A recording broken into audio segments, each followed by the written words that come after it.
आदरणीय श्रोतागण, सादर नमन। आशा करता हूँ आप स्वस्थ एवं प्रसन्न मुद्रा में होंगे। आज आपके समक्ष प्रस्तुत है ध्यान साधना भाग 4।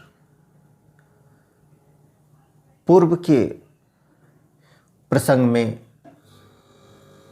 आत्मचिंतन आत्म मंथन की यात्रा पर आगे बढ़ते समय हमने देखा था कि हमारे तनाव का आधार तन अर्थात शरीर, आव में से आशय है आना, यानी तन का भान और तन के स्तर पर जीने के कारण ही तनाव आता है। आपने सुना होगा पंच कोशों की बात। जो जीवन का स्तर होता है, जो चेतना का स्तर होता है, जो सोच का स्तर होता है, इन पांचों कोशों से होकर गुजरता है। पहला होता है अन्नमय कोश। जब हम पूर्णतः शरीर को ही आत्मा मानकर चलते हैं, जो दर्शन दिया था महर्षि चारवाक ने, आपने इन ऋषि का नाम सुना होगा, जो षड दर्शन होते हैं भारतीय दर्शन शास्त्र में। इनसे पहले का आदि दर्शन कह सकते हैं, चारवाक ऋषि ने दिया था। उनके दर्शन का नाम था देहात्मवाद, अर्थात वे इस देह को ही आत्मा समझते थे। उन्होंने कहा, यावत् जीवेत सुखम जीवेत ऋणम कृत्वा घृतम पिबेत। जब तक जीना चाहिए सुख से जीना चाहिए, इस देह को सुखी रहना चाहिए, इस देह को सुखी रखने का हर संभव प्रयास करना चाहिए। यावत् जीवेत सुखम जीवेत ऋणम कृत्वा घृतम पिबेत। यदि पैसे न हो पास में तो ऋण करके भी घी का पान करना चाहिए और शरीर को हृष्ट पुष्ट करना चाहिए, क्योंकि यह शरीर ही सब कुछ है।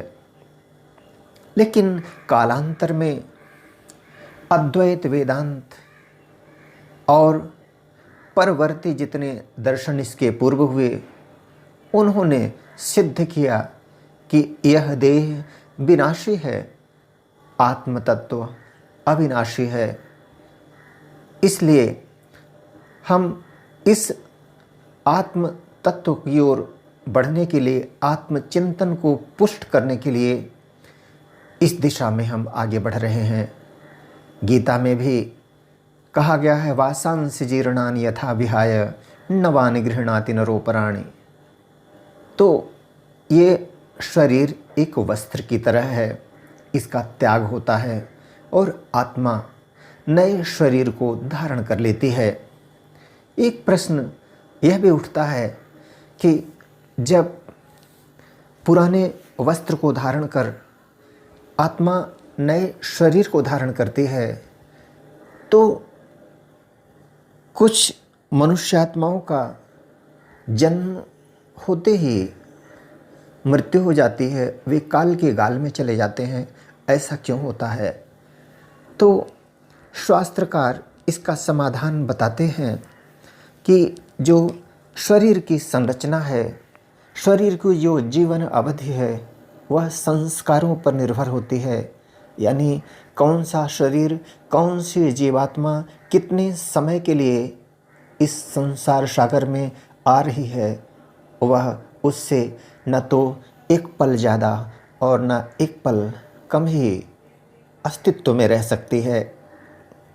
अब आइए चिंतन करते हैं, आत्म तत्व को पुष्ट करने की दिशा में आगे बढ़ते हैं।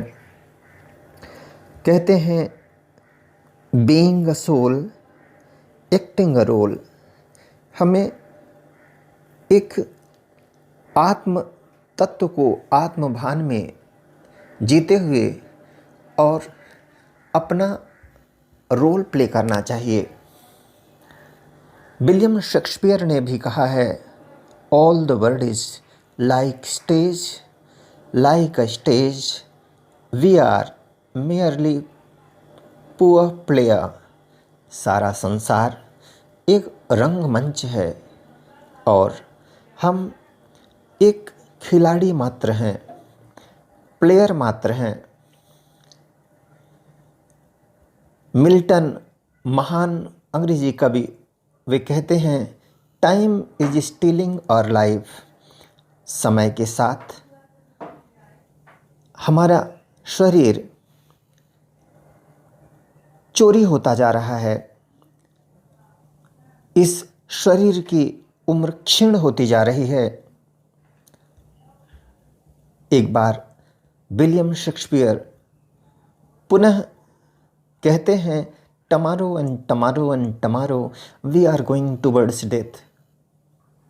कल कल कल करता हुआ मनुष्य मृत्यु की ओर बढ़ता जा रहा है। वह अवश्यंभावी है, अपने हाथ में नहीं है। तो फिर अपने हाथ में क्या है? कबीरदास जी कहते हैं, कबीरा जब हम पैदा हुए, जग हंसे हम रोए, ऐसी करनी कर चलो, हम हंसे जग रोए।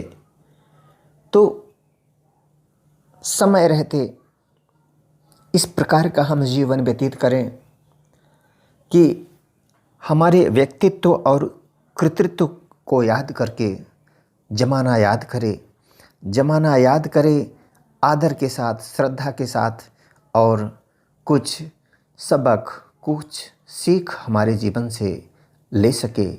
इस प्रकार का जीवन चाहे जितने दिन का हो, यह आवश्यक नहीं।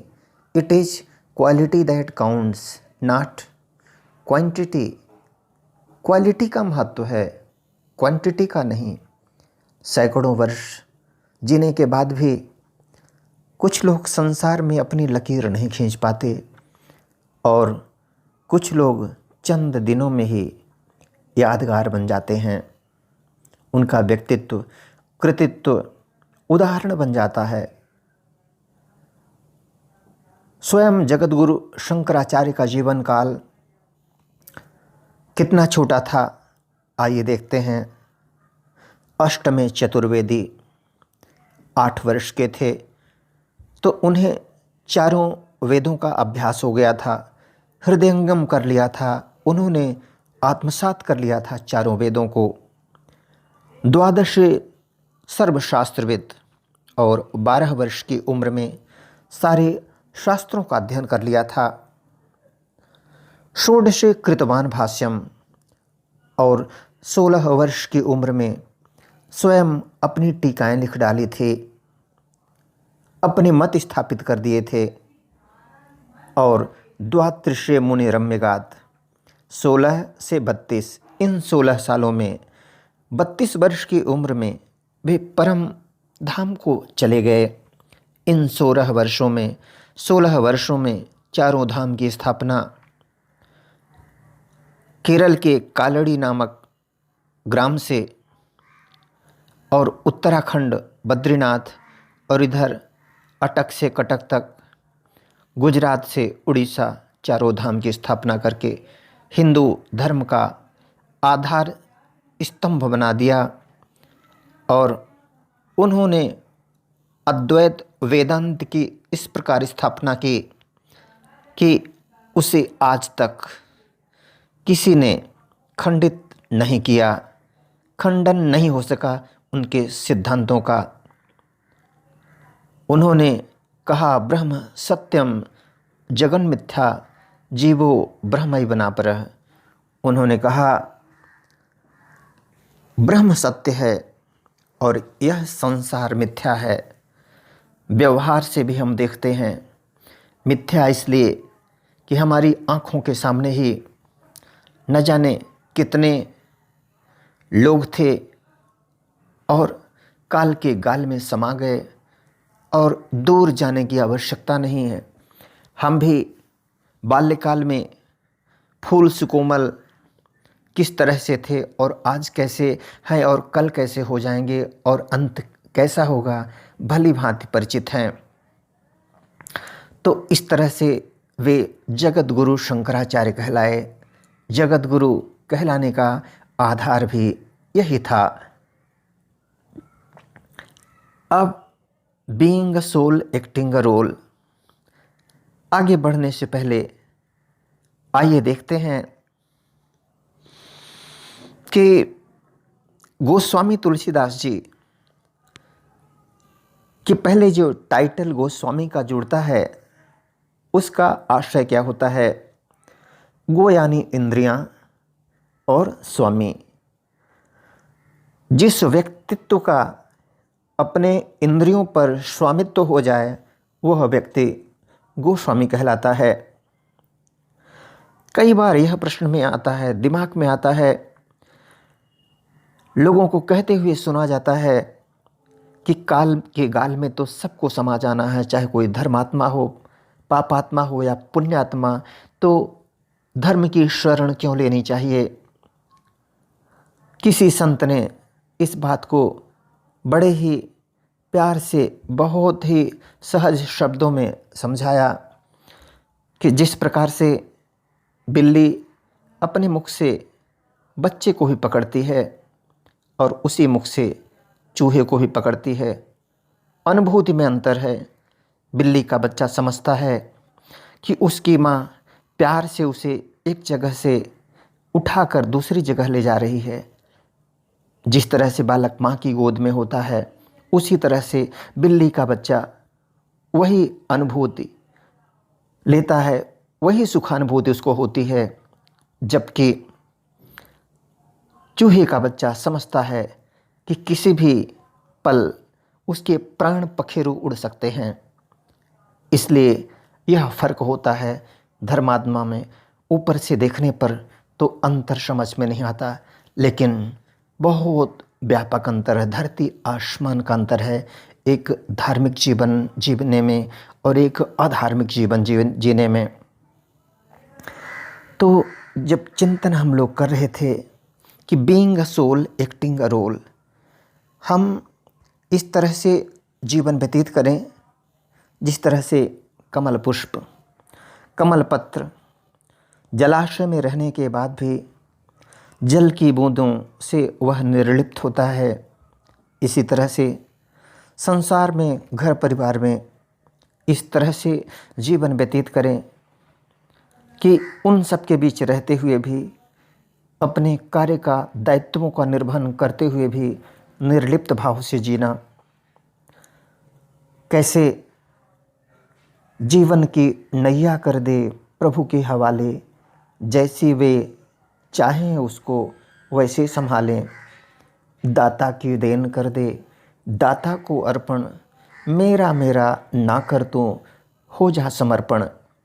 जो कुछ भी है अपने तन, अपने शरीर के रिश्ते से, जो भी संसार में अपना जैसा भान होता है उसको एक थाती समझकर घर परिवार और संसार में जो वस्तुएं हैं जिन पर हमारा स्वामित्व है उसे यदि हम थाती धरोहर भगवान की अमानत समझकर और इस तरह से जीते हैं तो जीवन में हल्कापन आता है और ईश्वर के हवाले होने पर वह ईश्वर का प्रसाद समझ करके उसके साथ हम कार्य व्यवहार करके और स्वयं में हल्के हो सकते हैं, तनाव से मुक्त हो सकते हैं। जिस प्रकार से नौका जल में तो रहती है लेकिन जल को अपने अंदर नहीं रखती है, उसी तरह से हम संसार में तो रहें लेकिन संसार को अपने अंदर न आने दें। अंग्रेजी कवि विलियम वर्ड्सवर्थ ने कहा है, एक कविता का शीर्षक उन्होंने दिया है, the world is too much with us. संसार हमारे साथ होना चाहिए लेकिन टू मच नहीं होना चाहिए। संसार के सुख दुख, हानि लाभ, राग द्वेष ये स्वाभाविक हैं लेकिन हमें प्रभावित नहीं करने चाहिए, हमें उनसे प्रभावित नहीं होना चाहिए। जिस तरह से संसार में जो एटम बम होता है उसकी शक्ति अपरिमित होती है। उसी तरह से आत्मा शब्द को भी यदि हम अंग्रेजी में स्पेलिंग की दृष्टि से देखें तो ATAM उसी तरह का आता है भाव, यानी जो व्यक्ति आत्मिक स्थिति में रहता है, तन के भान से परे रहता है और इस जीवन में अपने जो संबंध हैं तो उनको न तोड़ना, न जोड़ना, न छोड़ना, निभाना। कई बार पूर्व के इतिहास में देखा गया है कि लोगों के अंदर वैराग्य पैदा होने पर उन्होंने घर परिवार को छोड़कर संन्यास ले लिया है। मेरी अपनी दृष्टि में वह संन्यास श्रेयस्कर नहीं था, न्यायोचित नहीं था, वह कदम धार्मिक नहीं था, क्योंकि जिस सृष्टि को हमने पैदा किया, हमारे कारण जो परिवार इस संसार में आया, उन दायित्वों को छोड़कर और यदि हम घर परिवार से बाहर चले गए, कोसों दूर चले गए, उनका त्याग कर दिया, तो उन्हें अनाथ निरीह छोड़कर आगे जाना आत्मनो मोक्षार्थम जगद्धिताय। स्वामी विवेकानंद कहते हैं कि हमारा मोक्ष तो हो, लेकिन संसार के मोक्ष के साथ में। तो इस तरह से हम घर परिवार में रहते हुए भी निर्लिप्त जीवन जी सकते हैं। तो न तोड़ो, संबंधों को तोड़ना नहीं, न जोड़ो और अतिरिक्त नए रिश्ते न जोड़ें। जितने जुड़े हैं उन्हें भली भांति निभाएं, न तोड़ें, न छोड़ें, न जोड़ें, निभाएं। वीडियो बड़ा न हो जाए, इसलिए आज्ञा दीजिए। मिलेंगे अगले वीडियो में आत्म यात्रा को आगे बढ़ाते हुए। तब तक के लिए वीडियो देखने के लिए धन्यवाद एवं आभार। जय हिंद, जय जगत। आपका जीवन मंगलमय हो।